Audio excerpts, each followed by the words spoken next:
সাহস থাকলে আমার সামনে এসে বলেন, সামনে এসে বলবে না, ওরা কিছু থেকে গিয়ে করবে। এই জন্য আমি এগুলোতে কাম দিই না।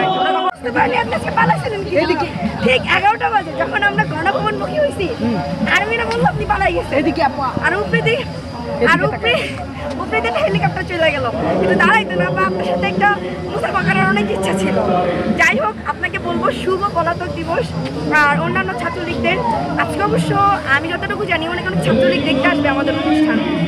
এখন আমি সবার উদ্দেশ্যে, আমাদের পলাতক লীগ বলেন বা বিভিন্ন নেতাদের উদ্দেশ্যে একটা কথাই বলবো, আপনাদেরকে শুভ পলাতক দিবস। আর আমার আহত ভাই বোনদের যারা শহীদ হয়েছেন তারা তার কখনো ফিরান না, তাদের প্রতি মানে শ্রদ্ধা ভালোবাসা আর কিছু দেওয়ার মতো, কারণ চিনি তো তোমরা ফিরে আসবে না। আর যারা আহত আর আপনার যারা সহযোদ্ধা ভাই আছে তাদের সবাইকে শুভ বিজয় দিবস। এখন ঘোষণাপত্র পাওয়ার পরে খুশি খুশি বলতে পারবো যে এটা আমাদের অর্জন, এটা আমাদের সবার সম্মিলিত একটা প্রচেষ্টার জন্য আজকে আমাদের এই ঘোষণাপত্র। যাই হোক, আজকে যখন এই ভিডিওগুলো দেখবে গণভবনের হাসু আপা কেমন লাগবে আপনার কাছে? কি মনে হয় হাসু আপা কেমন মনে হয়? না আমাদের হাসু আপা আমাদের ছোটখাটো মানুষদের দেখে, তাও যদি ওর সামনে আসা পড়ে তাহলে তো বললাম ওই যে শুভ পলাতক দিবস।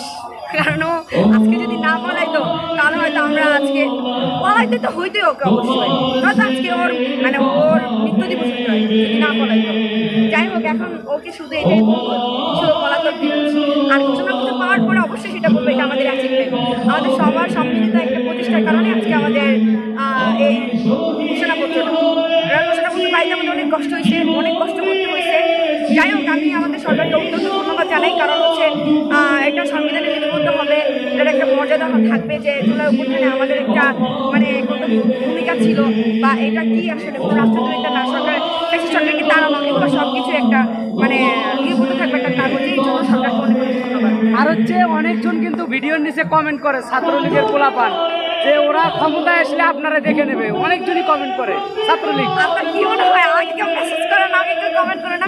আমি ইগনোর করি ভাই, কারণ কুকুর পিছনেই কেউ করবে, সামনে এসে বলার সাহস নেই। মাঝে মাঝে কাউকে বলে যে আপনি দরকার আপনারা জানেন না ঘোষণাপত্র ছাত্র সংসদ এটাকে বয়কট করছে ঘোষণাপত্র। আচ্ছা, আমি জানি না ঘোষণাপত্র মন মতো না হলে বয়কট করবে, এটা কেমন কথা? আর আগে ঘোষণাপত্র দিয়ে করি দেখার কি অবস্থা, এখনো আমারও দেখা হয়নি। বয়কট করা যদি ওরকম হয় তাহলে যে সনদ যেভাবে আমরা বয়কট করছি, সনদ আমরা জুলাই সনদের যে খসড়াটা, মানে আমাদের আত্মীয় কোনো লেখা নাই, আমাদেরকে প্রেমপত্র লিখে পাঠিয়েছে, তো সেটা আমরা বয়কট করে ফেলছি। আগে ঘোষণাপত্র দেখি কি হয়, মন মতো না হলে আমরা বয়কট করবো। এখন জিজ্ঞাসা এটাই তো বেশি।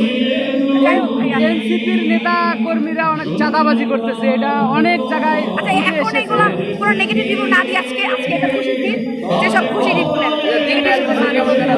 দীর্ঘ 1 বছর কেমন করে? আচ্ছা, এটা তো নেগেটিভ রিভিউ হবে ভাই, আজকে না। ভালো কিছু বলেন, ভালো দিক কিছুই পাই নাই, এগুলো